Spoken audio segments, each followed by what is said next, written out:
We made it look easy, but you'd be surprised how long it took for a lot of people of different shapes and sizes to walk in unison together, okay? And walking backwards was really difficult too. So, all right, so today I'm really excited to kick off this series, all right, and that we're calling Walk This Way, and we're going to take the 9 summer Sundays and journey through the book of Proverbs, and I'm going to get to it pretty quickly. Hopefully you're bringing a hard copy. I think it's the best way for us to study together. But Proverbs is located in the middle of your Bible. If you were to open it and take a guess at where the middle might be, you're likely going to land in Psalms. Just turn to the right a few pages and you'll get to Proverbs. And while you're doing that, I don't know if you're aware of this or not, but the Bible is actually kind of put together by different groupings, okay, or what we might call not subjects, but genres, so to speak, okay? Proverbs is part of a section of what's called poetry, or as we're going to call it, wisdom. Okay, wisdom literature. So you have Job and Psalms and Proverbs and Ecclesiastes, and then your favorite book of wisdom, Song of Songs, all right? So that's the way it goes. And I hope you're taking advantage of the reading plan. If not, we're just on a journey to read the book of Proverbs, 1 chapter a day, the chapter that corresponds with the day. So today we're reading Proverbs chapter 3. There's a reading plan in the back of the seat in front of you because, okay, we're on a pursuit of wisdom. So if you found Proverbs chapter 1, I'm going to jump right in today. Chapter 1, verse 1, and it says, the Proverbs of Solomon, son of David, king of Israel. And I think we just have to stop here for a minute and make sure we understand a little something about Solomon, okay? Third king of Israel, son of David, okay? Now, how many of you have ever heard that Solomon was the wisest man who ever lived? You've heard that in some way, shape, or form. Okay, some of you just aren't raising your hands, all right?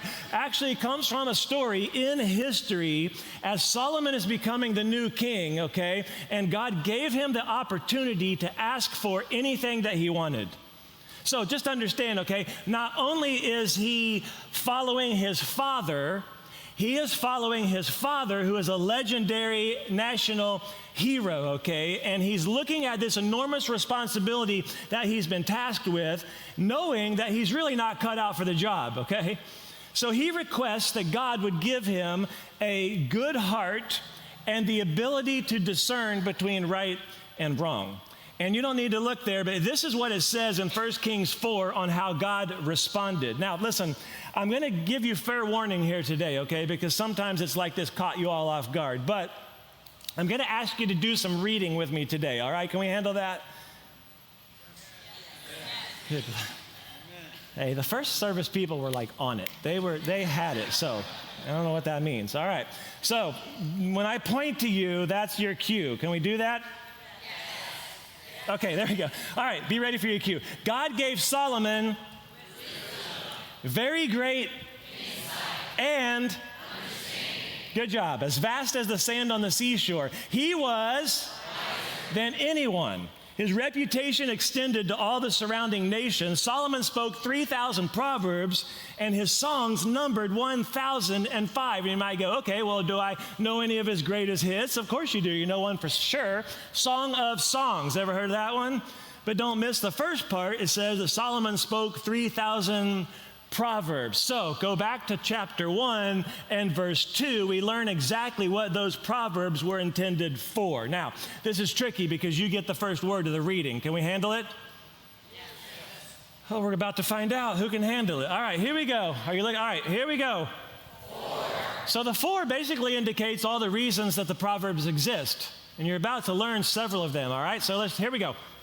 4. Learning, wisdom, and discipline. Understanding insightful sayings, 4. Receiving prudent instruction in righteousness, justice, and integrity, 4. Teaching shrewdness to the inexperienced, knowledge and discretion to a young man. Hey, let a wise person listen and increase learning. Let a discerning person obtain guidance. One more, 4. Understanding a proverb or a parable. Okay, the words of the wise and their riddles. Now, one of the very first things you should notice when we read that is exactly who these proverbs are for. And he covers the entire range from a simple and inexperienced young man all the way over to a seasoned and experienced adult. And the wisdom of the Proverbs is to make obvious what isn't necessarily obvious about life. to actually give you the ability to make the right decision at the right time and in the right way, right? And to know, okay, and to know how to do all of that while you live in God's world. Okay, so I have a friend here, actually sitting in this service, and much better golfer than I am, okay? And when we play together, okay, I like to get out on the range and hit some golf balls and warm up, and he doesn't really need to practice it all that much. He'll warm up a little bit, and then he'll just kind of walk around and look at me, okay? And if you're not as good at golf as I am, that makes you a little nervous. Anybody else? You're like, well, you're better than me. Please don't watch me hit this golf ball right here, okay? And in a very kind and loving way, he'll walk over and he'll say something like this. Hey, did you know you're doing this? And I'll go, well, if I knew I was doing that, I wouldn't do that, right? Anybody else? Or, hey, why don't you stop doing that and actually and try this? Basically, it's just so obvious. It's just so obvious you don't know what you're doing, basically. And for me, listen, all I really know sometimes, okay, is that whatever I'm doing isn't working out that well for me, because I can't really see what it is that he actually sees. And then oftentimes I will actually try to do the thing that he's telling me to do, and you know what happens? Typically it actually works out a little bit better for me. There are things, okay, in God's world, dynamics we might call it, at work that can't always be seen unless God shows us. And if you don't see them and know to actually how to live within the system, then you oftentimes, and I do too, end up getting hurt by those things. But if you see them and you know them and you understand them, and don't miss this, actually apply them, life will actually go pretty well for you. Because, listen, and this is some of the things we'll look at the next few weeks, because God has a design for marriage and singleness. There's a design for friends and how you relate to your neighbors. There's a design for your work and your career and your rest. There's a design for sexuality. There's an order and a design for absolutely every area or part of your life in the world. And I really love this concise summary from the Message version of the Bible talking about the intent and the value of the Proverbs. It just says this: so we'll know how to live well and right, to understand what life means and where it's going. And all of that is what we call having wisdom. Okay, wisdom, the Hebrew word, and you don't pronounce the H here, the Hebrew word akma, okay? It means skill or applied knowledge. Okay, it gets used in the Bible in different ways. It describes a sailor who's very skilled at sailing. He was said to have hakma, right? A goldsmith who can actually make beautiful jewelry had akma. Wisdom, and we're going to use this definition going forward, is knowing how to live skillfully in God's world. Right? You need skill for living. I need skill for living so that life will actually go well for us, right? Wisdom is knowledge being rightly applied to my life. Now, as you read the book of Proverbs and as we study it week after week, there are just some general things that I think we have to keep in mind, all right? I'll give you three. One, Proverbs are principles and probabilities rather than maybe promises. Okay, I'm going to say maybe here. Here's what I mean by that. We're not learning formulas here. We're not like gathering fortune cookies when we read the Proverbs. I'll just give you an example. We just finished up a family series, and we didn't spend time on this verse, but many of you know this one, right? Proverbs 22:6. Train up a child in the way he should go, and then when he gets old, he will not depart from it. And you did it, didn't you? And you trained them, and you provided them every opportunity, and not everyone in your family is actually living it out right now. And sometimes it can seem like, you know what, that was just all like for nothing. And some of us are actually, we have lingering parental guilt is what I might call it, or you feel like you failed. Here's why I'm saying this. I think that's a probability rather than a promise. There's a lot of other factors and players in the equation. Think about money. You might follow all the principles in the book of Proverbs regarding money, and things still aren't actually working out the way that you want them to work out.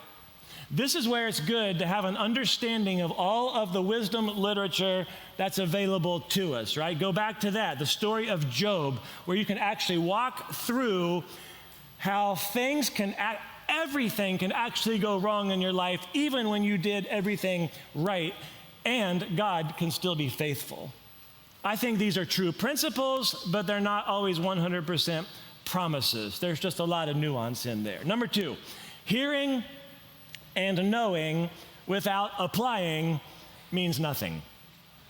Okay, hearing and knowing without applying means nothing. There's a big difference between knowing something and applying what you know in your life, right? Knowledge is actually what you know, but you have wisdom when what you know actually impacts what you do. You can be knowledgeable about a lot of things, right, and still not apply it, but without applying what you know, it's really not all that helpful. Some of you have gallons of paint sitting in your garage right now because you were going to redecorate the house a year ago. And as long as it's sitting there, right, it only makes a difference if it's applied to the walls of your house. Now, this is one of the grand conclusions of Jesus' most famous sermon, right? Hey, we can all sit here and hear the same thing. You can read through the book of Proverbs. You can memorize great portions of it. But if it doesn't change our thinking that actually leads to a change of living, it really doesn't mean much at all. Number 3, the words way, path, and road are used a whole lot. I spent the better part of a day a while back just reading through the book of Proverbs and handwriting in my journal every instance where the word way, path, and road was listed, okay? And I wrote out the verse. Now, way, path, or road is what is going to be used to talk about, okay, how we choose to live and the result of our living. In other words, to walk a certain way, okay, describes our decisions and our choices, our attitudes, our words, what we think and what we do. But the way, okay, also describes the result of those choices, okay, which means this. You are walking a road in your life right now. I'm walking down a road in my life right now. Every person in here and watching is walking down a road right now. A road in regards to relationships and work, a road with your money and with your family, a road regarding food and alcohol. We're choosing a path with our words, okay? And these next couple of minutes right here is the entire setup for the book of Proverbs and the series, because the entire book is built around the truth that absolutely everything in life ultimately comes down to 2 roads that you can walk on. Right? There are 2 roads, there are 2 paths. They are, as we say it around here from time to time, 2 deals on the table for you to choose from, and they're oftentimes set alongside one another in the Proverbs. And they are the path of wisdom, and they are the path of folly or foolishness. And there's only 2 options, okay, in the entire book.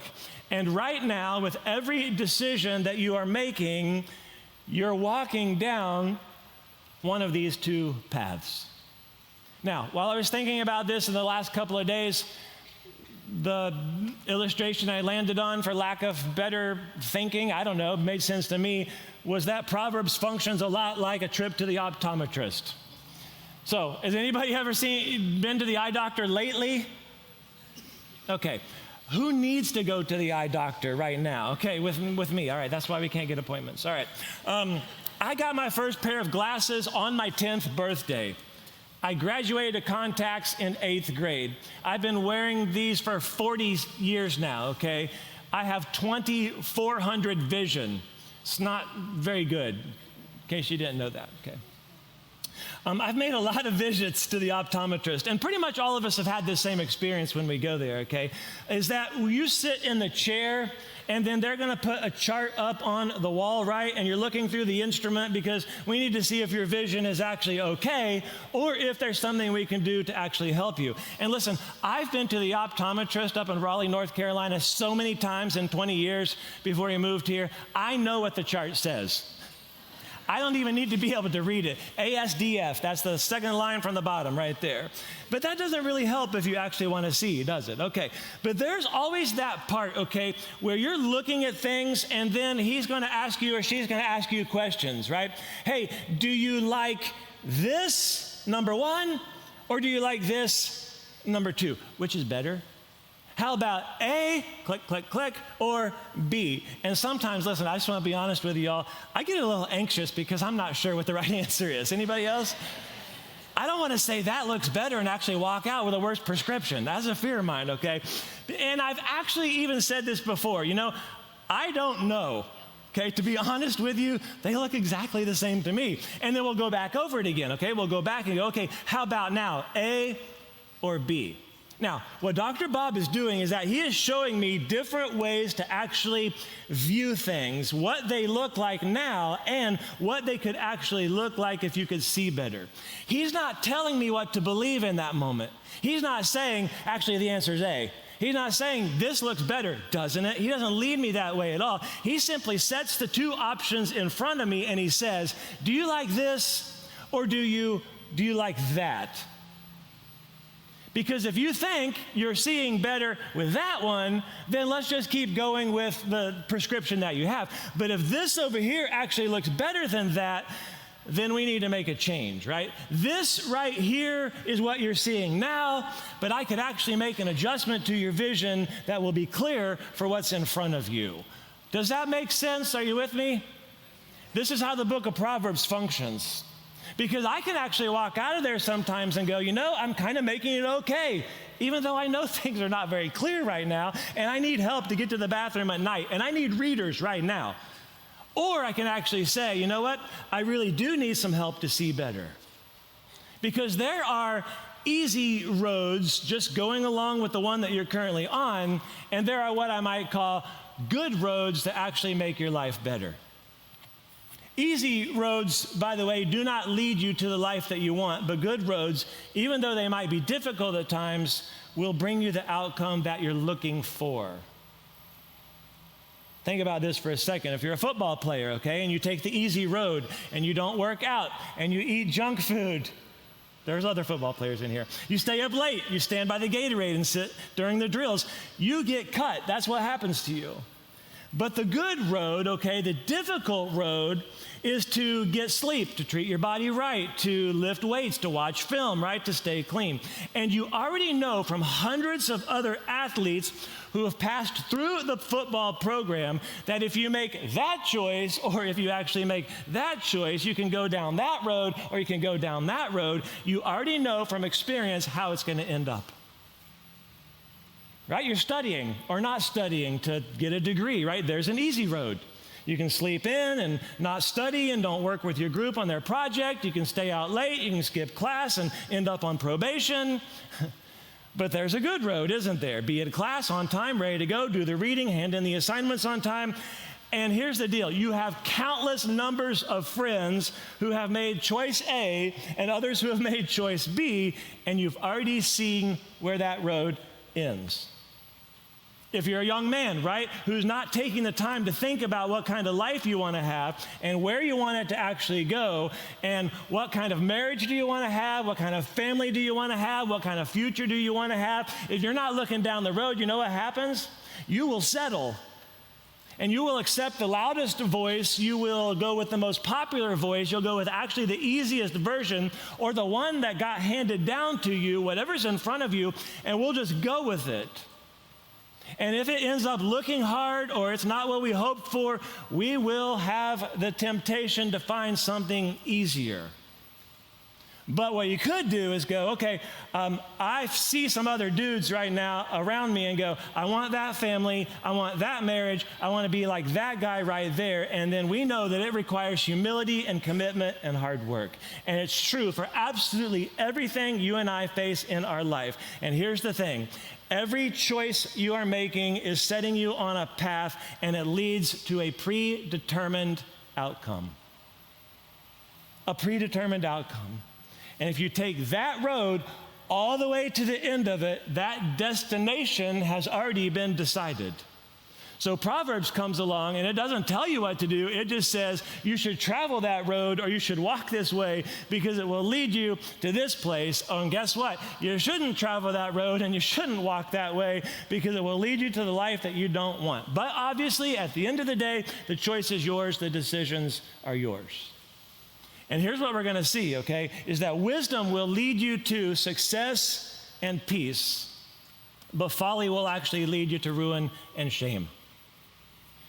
And maybe, okay, some of us would at least be thinking right now, okay, well, why don't more people choose that road? Or better yet, why did I actually choose that road? Or what about the path right now that I'm currently walking on? I wonder where it goes. Or we could step back and go, okay, I want that, what you're talking about right there. I would love to see better and know where I'm going. I need this wisdom to actually live skillfully in God's world. How do I get it? Absolutely everything, okay, 100% hinges on what Solomon writes in verse 7. Here it is. The fear of the Lord is the beginning of knowledge. Fools despise wisdom and discipline. Wisdom, he says, and he says it in other places, chapter 9, I think, wisdom begins in the fear of the Lord. He doesn't say the love of the Lord. He doesn't say trust in the Lord, but the fear of the Lord. So you better understand what he means. Fear means to have an accurate view of God and what life could be like. I have a healthy respect. I have awe because I'm choosing to believe that he actually knows more and what's best. So I'm not afraid of him in the traditional sense. I respect him. 3 steps, okay, on the path to wisdom. And nothing happens without the first one. Number 1, I humble myself before God. Okay, I acknowledge that I am not God. I don't get to make up the laws of the world. I don't determine what's good and evil. I don't actually, in the end, know what's good for me, better yet, what's best for me. Rather, I humble myself and I acknowledge God's rule and his reign and his standards. And some of us, and the numbers of people that have come through today may tend to have this view of God that says, okay, I will follow him and I will follow his ways so long as it leads me to the life that I want. But this idea that I'm going to go all in on humility sounds too narrow, it's too difficult, it's too restrictive, and it actually doesn't sound like a whole lot of fun. There is this temptation for us to want to be our own authority or to have no authority. And I just want to tell you, that's not possible. It's just not possible. Because if you don't humble yourself before God and his leadership, you will just say yes to a different authority. Skip ahead to chapter 11, you'll see where these 2 roads will take us. He says, when arrogance comes, disgrace follows, but with humility comes wisdom. Right? A fear of the Lord, a reverence and awe requires humbling myself before God and admitting that I do not actually have what it takes to navigate the world. Right? All of the beliefs that come at me, all of the ideas, the feelings, the moral code, right? I'm just really not that good of a ruler on my own. The first step, okay, is learning wisdom is bowing before God to admit that he actually knows what's right and true and best. And if we don't stop here, okay, and wrestle through this stuff and go, okay, yes or no, what am I going to do with this? Then it doesn't really make sense to go much further because we're going to end up picking and choosing our own paths without pre-committing on the front end to a foundation of God's ways. So we start with fear or respect of the Lord, and we're just simply saying this, okay, I trust your wisdom, I trust your ways, and what you say is the best way to live. Number 2, I desire to live skillfully. We just read it there in verse 7 where he says, fools despise wisdom, okay, but the wise desire. You can despise it or you can desire it. So I desire to see the world in my life through God's perspective. And so as we're just kind of preparing this week and thinking about this and praying for you all and just reading through the book and just seeing that God's wisdom is just so amazing. Like I was just getting excited going, yeah, it's obvious. Let's do that. Let's go down that road and take that path. And I'm just like getting excited about it. It just makes so much sense. There's this moment where I was, okay, deep down inside of me going, man, I want this so badly for absolutely every one of us. I want it so badly for our church that we would just simply desire to see clearly, right? And walk in God's ways and have our eyes be opened and have, our heart be touched by God's Spirit. But I can't make you desire that. You have to desire that on your own. And without a desire for true wisdom from God, we will pick and choose what we think is best and right or what's easiest or what we want. You have to want it enough to actually go after it. If you actually read chapter 2 yesterday, if not, you can pick it up again later. But just listen to these kinds of actions that show desire for wisdom. He says, accept my words, store up my commands, listen closely to wisdom, direct your heart to understanding, call for insight, seek it, and then you will understand the fear of the Lord. So the first step on the path to wisdom is humility. The second step is desire. And the third step, and we can wrap it up, is to actually ask for knowledge and understanding. And you're not asking for popular opinion. You're not conducting a poll or doing research. You're not asking around. You are asking God. When you flip the page to chapter 2, verse 6, it just says, the Lord is the one who gives wisdom. From his mouth come knowledge and understanding. Yes, we are actually seeking wisdom, but we're really seeking the one who gives wisdom, the Lord himself. If you actually fast forward towards the end of the New Testament, the writer James says it this way, if any of you lacks wisdom, he should ask God, who gives to all generously and ungrudgingly, and it will be given to him.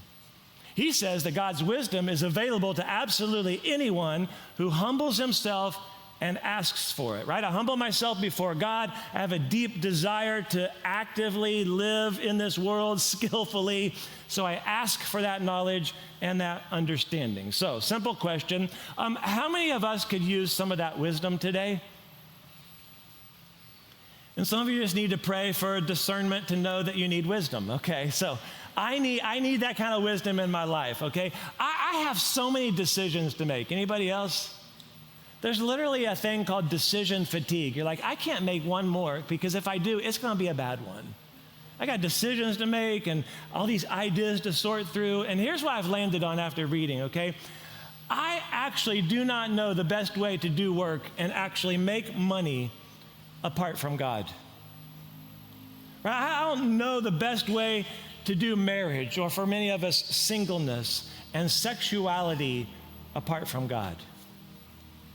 I don't know how to do parenting, this whole new world of grandparenting, or friendship apart from the wisdom of God. You don't know how to be a respectful son or a daughter apart from the wisdom of God. I don't know how to be a man, or for others of you, a woman, okay? I don't know how to do any of that apart from God, let alone feelings and emotions and manage them apart from God's wisdom and his truth. And I know what a lot of us are likely saying in this moment. It's this, man, I wish I'd have known this a year ago. That would have saved me a lot of trouble, right? Or I wish I'd listened 10 years ago before I took the wrong road. Or actually, you know what? I've been missing this for my whole life, and it's probably too late. Okay, there's a way to live your life, right? And some of us are just fine with it, and it goes like this. Live and learn, right? Experience is the best teacher. I just like to live and I like to learn, and that's my approach to life. And what you would probably say if you got a chance to come up here and go, it's an approach to life, but it's a really painful way to walk. What the Proverbs are designed to do is to help us see that that can actually be the other way around. You could actually learn and live. That's a different approach. The question we have to ask ourselves, though, is, are we going to learn from that wisdom or not? So, I'm excited because we're all starting today, okay? We're starting right now here with a chance to begin to walk in the ways of the Lord. So, as we wrap it up, I want to ask you to stand. The team's going to lead us in a song. There's a number of different ways you can respond. We're going to celebrate baptism together. You might want to choose to just stand and pray and ask God for wisdom. You might want to take communion. If that's you, it's in the back of the seat in front of you. But let me just ask this one question, and then we'll go forward. And the question is this, because we have to start here. Have you ever actually submitted your life to the leadership and rule of God? Have you ever done that? Because some of us will go, no, and I've got it. Okay, I've done fine for this long, and that's certainly your choice. I just want you to know one more time that you are on a path that has a predetermined destination. And the amazing thing about the book of Proverbs, and this is what we'll see the next few weeks, is that absolutely everything that you and I have to face in our life is in here. It's like a cheat sheet, essentially, right? With all the answers telling you where that road is going to end. So here's my request of you, okay? Would you at least be willing to keep coming back and hear how wisdom gets applied to some very specific situations, and then decide if that doesn't seem like a better way to live? Or others of you maybe in this moment would go, okay, I admit it. I need to submit to the leadership of God in my life and his reign and his rule, and I need help navigating my life in this world. Listen, you've heard the steps, just walk through them, okay? The first step in learning is bowing. Okay, the first step in learning is bowing, and you in this moment ask for God's leadership in your life before you ask for God's wisdom to live it. So, let me pray over us today. God, we need your wisdom to know how to live right and well and best in this world, so we come humbly acknowledging that you are God, that you see things that we do not see, and believe that you have our best interest in mind. God, we declare our desire to live skillfully in all our ways, and we ask, as we journey through these scriptures, God, that you make us wise. And we pray through Jesus. Amen.